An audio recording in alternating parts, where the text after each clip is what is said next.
Story 1. There Goes the Happy Neighborhood. I want to tell you a story from my childhood. I wasn't the happiest kid in the world. I was short, fat, and ugly. Let me be perfectly frank with you. I don't beat around the bush or mince words. I'll tell you straight up. I was fat and ugly. I'm not now, but I sure was back then. All the kids at school made fun of me.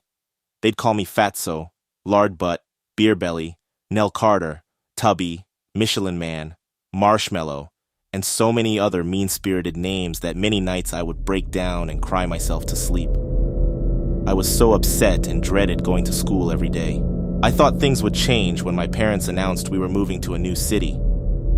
Mom told me we'd be living in a new, happy neighborhood where all the kids were friendly and respectful towards each other.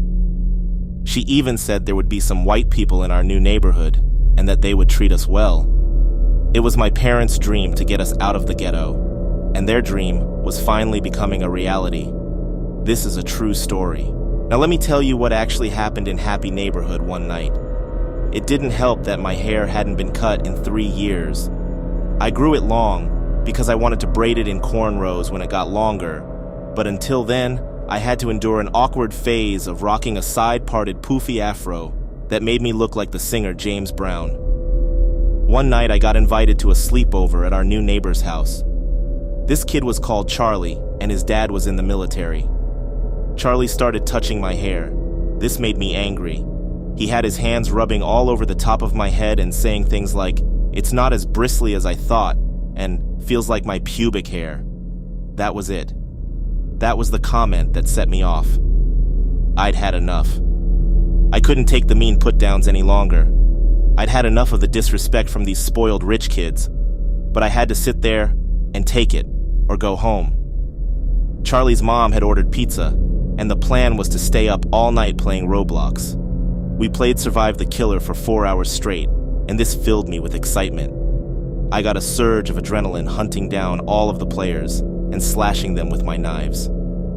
The midnight hour came, and it felt like a good time to take a break from the game and go for a walk to get some fresh air. Charlie and I decided to sneak out of the house for a walk around the neighborhood. We gently tiptoed out of the house so as not to wake up his parents. It was dark and spooky. All we could hear were chirping crickets and a few dogs howling a few blocks over. But it was fun being outside so late at night. Just down the block, we noticed a car overturned in the middle of the road. It looked like there must have been a crash, but there was no one around. Then we heard a moaning coming from a bush. "Help me, help me." "Ooh! My leg, my leg." We froze in sheer fright. "What do we do?" "Let's run home and get Dad," said Charlie. "No, let's check it out while we're here," I said.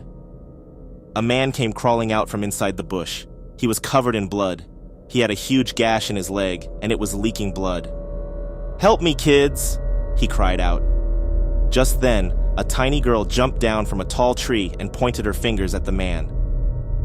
"Stand back, guys. I'll handle this," she said. Then lightning emitted from her fingertips and amazingly healed the wound in an instant. His leg stopped bleeding and looked normal again. "What the heck is going on?" I screamed. "What kind of F-up neighborhood is this? What the—" Charlie's jaw dropped to the ground. All of a sudden, the cool night air turned to a mesmerizing, fiery red glow as a man with a knife appeared out of nowhere. He wore a hockey mask on his face. "Do you want to play our little game?" the man asked. "What game?" I said. "Find the escape portal before I kill you." "That's the game," he said, and he made a slashing motion with the knife to his throat. "Run." Charlie and I looked at each other and screamed, "Run!"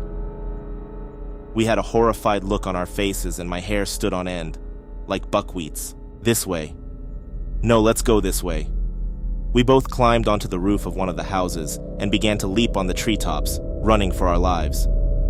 We could hear the killer's footsteps following behind us. We dropped down from the tree and onto the street. "Let's go there," I said.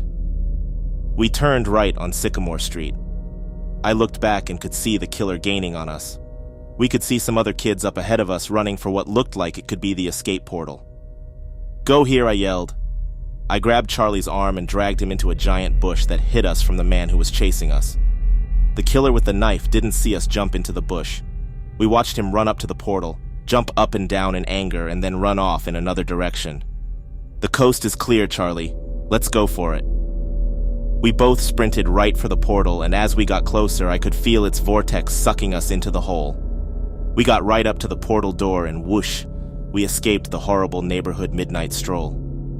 All I remember is waking up the next morning in Charlie's bed wondering if it had all been a bad dream. All I wanted to do that day was level up in STK